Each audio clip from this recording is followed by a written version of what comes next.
जय Hind defence aspirants, स्वागत है त्रिशूल डिफेंस एकेडमी के यूट्यूब चैनल पे। अक्सर फीमेल एस्पिरेंट्स जानना चाहती हैं कि मिलिट्री नर्सिंग सर्विसेज की क्या रैंकिंग स्ट्रक्चर है, क्या ये ऑफिसर लेवल जॉब है या ये ओआर लेवल जॉब है।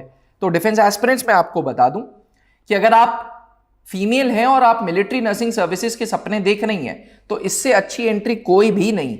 जी हां, इतनी तादाद में फीमेल्स को लेना एज अ ऑफिसर लेवल, ये ही मिलिट्री नर्सिंग सर्विसेज की एक एंट्री है जो इतनी सीट्स फीमेल्स के लिए निकालती है। अव्वल बात, मिलिट्री नर्सिंग सर्विसेज मतलब फीमेल एंट्री ओनली। जी हां, हर साल 220 सीटें तो आएंगी ही आएंगी मिलिट्री नर्सिंग सर्विसेज में। क्यों आएंगी इसका भी रीजन समझा दे रहा हूं, क्योंकि ये शॉर्ट सर्विस कमीशन की जॉब है, यानी कि ट्रेनिंग खत्म होने के बाद 10 साल का ड्यूरेशन, एक्सटेंडेबल अप टू 4 मोर मतलब 14 ईयर्स तक आप जॉब कर सकते हैं। 14 साल बाद आप कंपलसरी रिटायरमेंट ले लोगे। अब जो पुराने वाले हैं वो चले जाएंगे, नए वाली वैकेंसी ऑन रहेगी। इसका मतलब हर साल मिलिट्री नर्सिंग सर्विसेज के तो जी फॉर्म आएंगे ही आएंगे। अब बात करते हैं दूसरे डाउट की कि क्या ये ऑफिसर लेवल जॉब है। तो बिल्कुल, military nursing services officer level job है। जी हां, ट्रेनिंग खत्म होने के बाद आपको लेफ्टिनेंट की पहली रैंक मिलेगी, जो national defence academy, officers training academy, Indian military academy के बाद पहली रैंक आर्मी में होती है।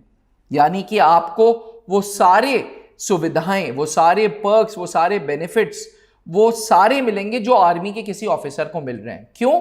क्योंकि आपको भी उसी हैसियत से, उसी ओहदे से, उसी पोजीशन से देखा जा रहा है।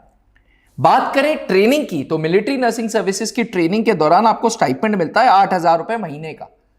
उसके बाद जब ट्रेनिंग खत्म हो जाती है तो आप पहले लेफ्टिनेंट की रैंक पहनते हैं, फिर कैप्टन, फिर मेजर, फिर लेफ्टिनेंट कर्नल, फिर कर्नल, फिर ब्रिगेडियर।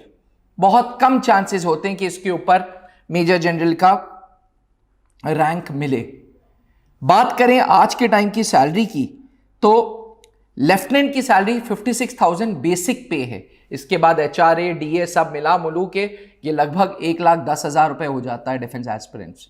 कैप्टन की बेसिक पे 61,000 है, मेजर की 69,400 है, लेफ्टिनेंट कर्नल की 1,21,200, कर्नल की 1,30,600 और ब्रिगेडियर की 1,39,600। ये बेसिक पे है। इस पे HRA, DA और सारे जो बेनिफिट सरकारी इंप्लॉय वाले हैं वो सारी चीजें अलग।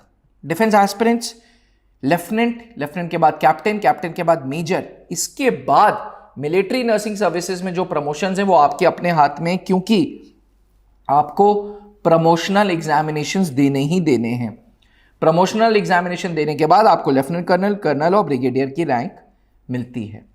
हर एक मिलिट्री नर्सिंग सर्विसेज के ऑफिसर को convince allowance, dearness allowance, lodging allowance, general maintenance allowance, annual leaves 2 महीने की, कैजुअल लीव्स 20 दिन की, लीव्स जो आप एनकैश कर सकते हैं वो, LTC, rail travel concession, free hospital facilities, low rate पे home loans, canteen facilities, rations और यूनिवर्सिटी पेमेंट्स अगर आपको कोई टेक्निकल एजुकेशन पढ़नी है तो। यानी कि सरकार के आप बिल्कुल बेटियों की तरह रहेंगी। जी हां, गवर्नमेंट के एक्सपेंस पे आप सारे खर्चे करनी है। डिफेंस एस्पिरेंट्स अपने आप में बहुत ही इंपॉर्टेंट और बहुत ही औहदे वाली जॉब मिलिट्री नर्सिंग सर्विसेज हर एक फीमेल एस्पिरेंट की किस्मत में नहीं, क्योंकि मिलिट्री नर्सिंग सर्विसेज अब नीट के थ्रू है। अगर आप भी फौज में अपने आप को मिलिट्री नर्सिंग ऑफिसर के रूप में देखना चाहती हैं तो आज ही त्रिशूल डिफेंस एकेडमी ज्वाइन करें। त्रिशूल डिफेंस एकेडमी में शुरू से मिलिट्री नर्सिंग सर्विसेज की तैयारी हो रही है।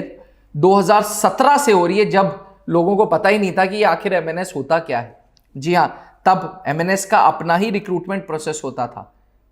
2022 से मिलिट्री नर्सिंग सर्विसेज ने नीट के साथ अपना पूरा का पूरा एंट्रेंस सिस्टम कर दिया है, लेकिन इससे पहले तक MNS का पूरा प्रोसेस अलग होता था। तो अगर आप भी फौज में मिलिट्री नर्सिंग सर्विसेज ज्वाइन करना चाहती हैं तो आज ही त्रिशूल डिफेंस एकेडमी आए। जहां बनते हैं देश के गौरव। इंडिया का एकमात्र ऐसा कोचिंग इंस्टीट्यूट जहां कैडेट्स को ट्रेन किया जाता है आने वाले डिफेंस एग्जाम के अनुसार। अगर आपका भी सपना है भारतीय सेना में शामिल होकर देश की सेवा करने का, तो आज ही ज्वाइन करें त्रिशूल डिफेंस एकेडमी।